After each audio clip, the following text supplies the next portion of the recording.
చెప్పండి స్వామి. ఈ పిల్లల జాతకాలు తెచ్చారా? తెచ్చాను స్వామి. మా అబ్బాయి అశ్విన్ జాతకం తెచ్చాను. ఈ కాగితంలో ఆనంది పేరు నక్షత్రం ఉన్నాయి.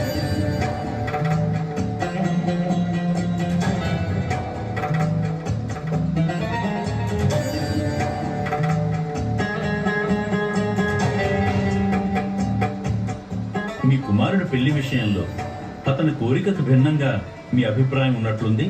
ఇంతకు ముందు నా కొడుకు ప్రేమించిన అమ్మాయిని కోడలుగా చేసుకోవటానికి నేను ఒప్పుకోలేదు.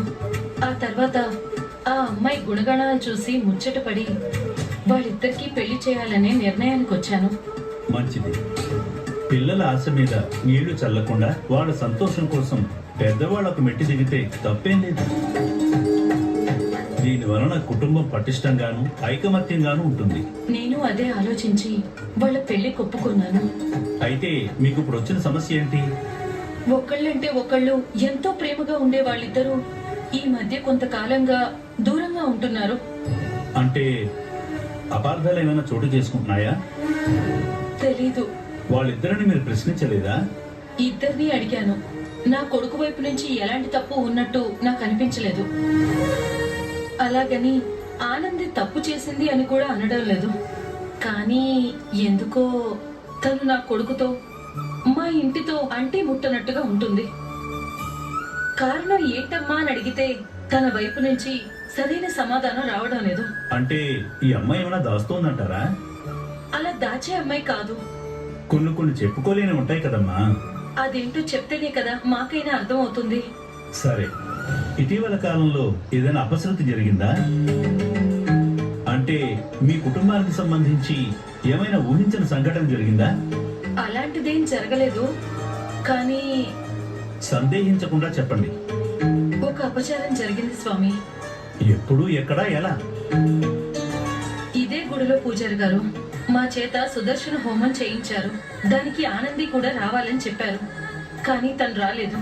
ఆ హోమంలో అపశృతి జరిగింది. హోమం పూర్తి కాలేదు. మీకెలా తెలుసు? గ్రహాలు అనుకూలించినప్పుడు ఎంత గొప్ప దైవ కార్యం తలపెట్టినా ఆటంకాలు కాలసర్పంలా కాటేస్తాయి. ఒక్కరి జాతకంలో దోషం ఉన్నా అది అందరికీ వర్తిస్తుంది, బాధిస్తుంది. అంటే ఇప్పుడు ఎవరి జాతకంలో దోషం ఉందంటారు?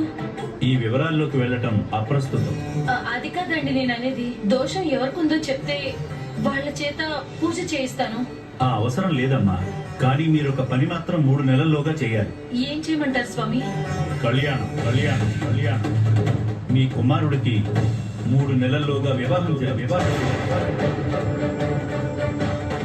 3 నెలల్లోనా? అవును.